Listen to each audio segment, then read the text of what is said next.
In 2019, March 2019, the Cyclone Idai hit southern or central Mozambique, and in that time, Iris decided to respond. One of our bases was majorly impacted, and loads of our churches. So we sent teams down there, and we sent supplies, and our airplane was down there.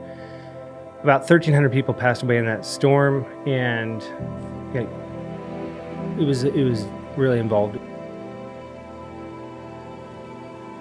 Iris, we responded by providing food and shelter and sharing the gospel, solar Bibles, but our team was just running flat out the whole time. They were amazing. And after about 45 days, the plane came back to Pemba, then in preparation for the second storm that we saw coming. And that storm was even stronger, but it hit more of a rural area, so that it didn't affect as many people as far as population density, but it created more damage, the area it affected. Will and I flew into Mozambique.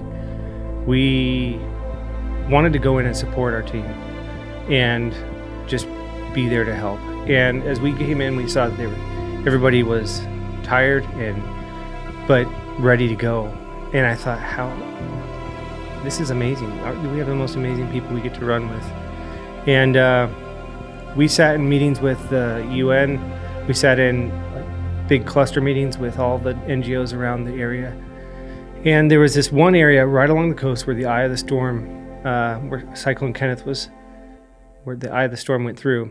And nobody could get to that area. It was locked out because of flooding and roads cut, and accessibility on a good day is difficult. During a cyclone aftermath, it was impossible.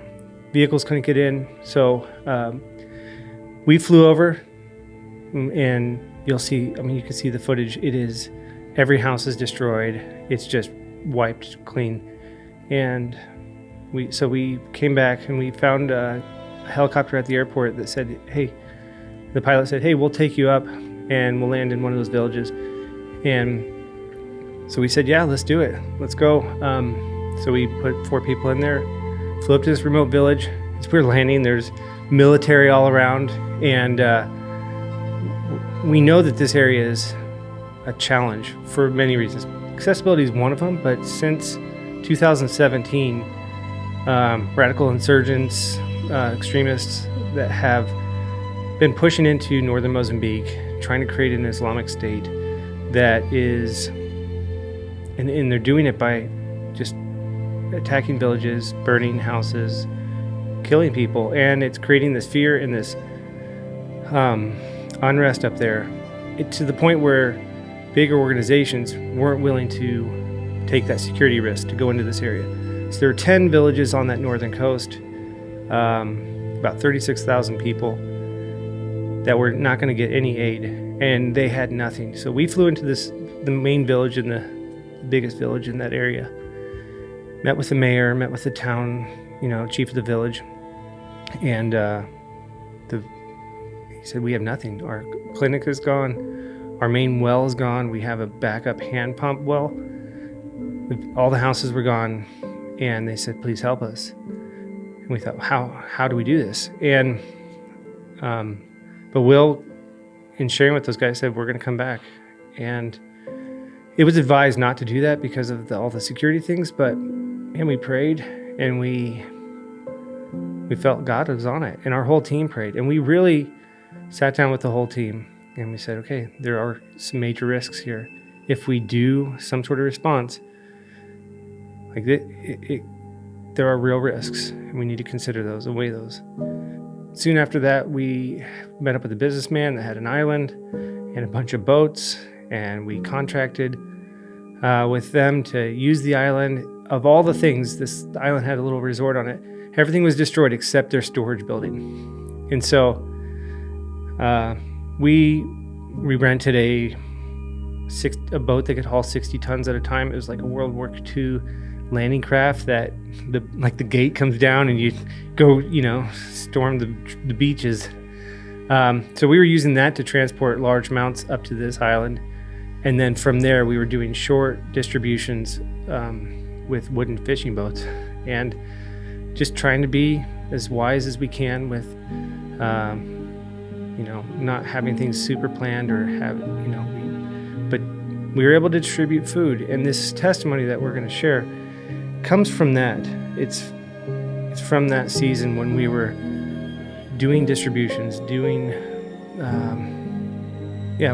we brought in 5,000 shelters that Samaritan's Purse partnered with us to do. We brought in tons and tons and tons of rice, beans, oil, salt, hygiene kits. We brought in medicine because there just was nothing.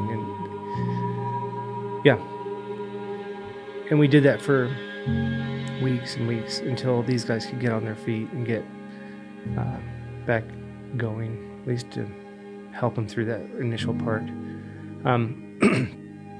So Liz Gleam, she wrote out an email to me. It made me cry. It's a powerful, to me, it's why we do what we do. We're not there just to give food. We're there to show the love of Jesus and let him make that impact. Food can last a day, but Jesus lasts forever.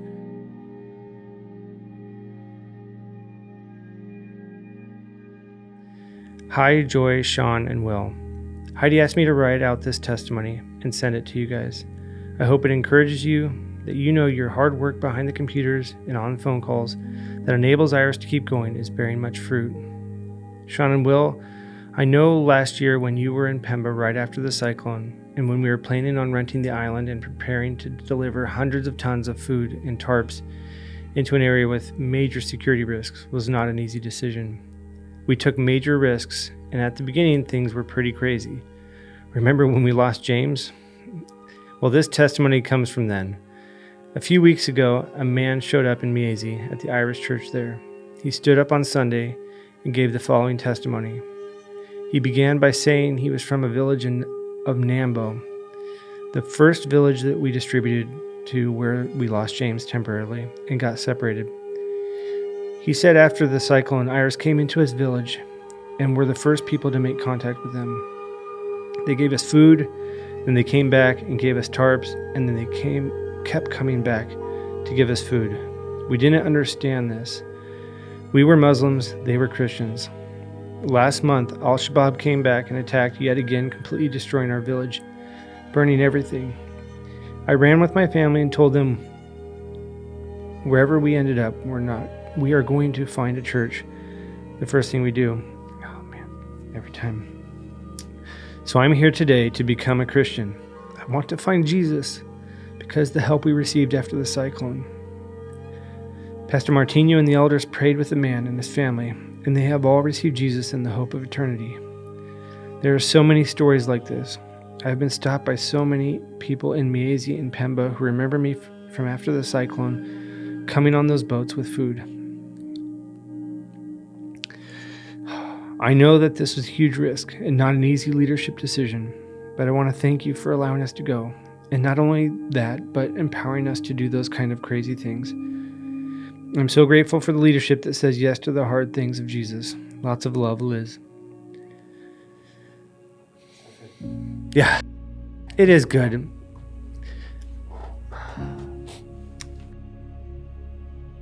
I think it's my greatest privilege to run with these guys and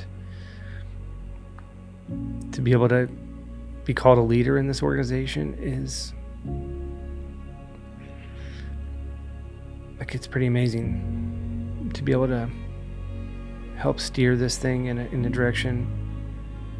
And yeah, in the end, it's testimonies like this that fuel us, that keep us going, that make us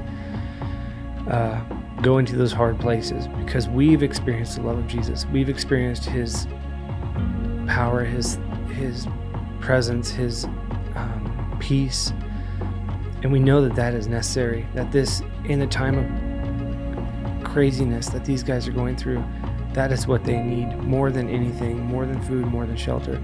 They need to know the fruit of the Spirit, that love, joy, peace, patience, kindness, goodness, faithfulness, gentleness, and self-control. They need to know those things that God, that is God.